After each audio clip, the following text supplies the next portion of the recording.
ወደ ሙስጠፌ እንመለስ። ሙስጠፌ መሐመድ ከአብዲሌ ስልጣኑን ሲረከብ ሶማሌ ክልል ተተራምሶ እንደነበረ ይታወሳል። አብዲሌ ሶማሌ ክልልን እገነጥላለሁ ብሎም ልዩ ኃይል ከመከላከያ ጋር መደበኛ ውጊያም አድርጎ ነበር። ሂጎ የተባለ የወጣቶች ቡድን አደራጅቶም ክርስቲያኖችንም አስጨፍጭፏል። ቤተክርስቲያን አቃጥሏል። ባንኮች እንዲዘረፉም አስደርጓል። ቤቶች ወድመዋል። የንግድ ተቋማት ተቃጥለዋል።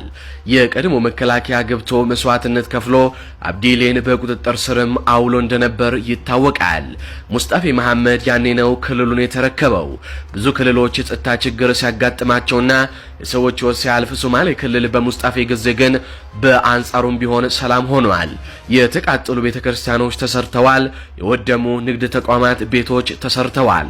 መኖሪያ ቤቶች እንደገናም ተሰርተው ለህዝቡ ተሰጥተዋል።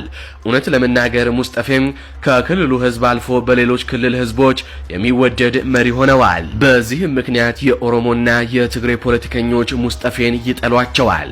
ኢትዮጵያዊነት በአደባባይ ሲሰብኩም ይታያሉ።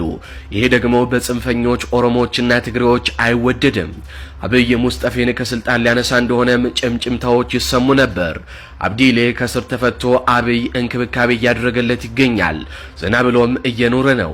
አብይ አህመድ ሙስጠፌ መሐመድን አንስተው አብዲሌን የሶማሌ ክልል ፕሬዝዳንት ሊያደርጉም እቅድ መያዛቸውን ከዚህ ቀደም የኛ ሚዲያ መናገሩም አይዘነጋም። ይህንን የሰማውና ተጨባጭ መረጃ ያለው ሙስጠፌም እኔ ከስልጣን ከመውረዴ በፊት አብይ አህመድ ይወርዳል ሲልም ተናግሯል።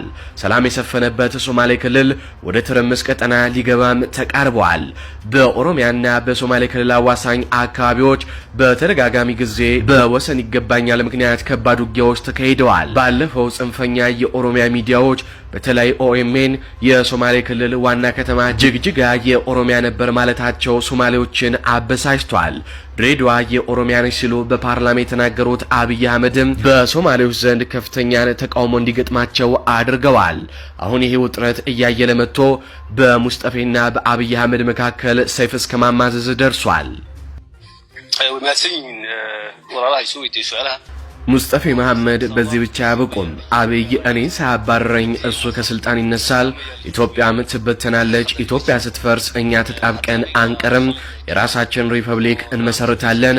100 ዓመት ብንታገልም ዘንድሮ ግን አንድም ጥይት ሳንተኮስ ነጻነታችንን ልንጎናጸፍ ከጫፍ ደርሰናል ሲሉም ተናግረዋል። ፍትሃዊ ምርጫ ይደረጋል ብዬ አላስብም፣ የመንግስት ተቋማት ገለልተኛ አይደሉም ሲሉም ሙስጠፌ ተናግረዋል።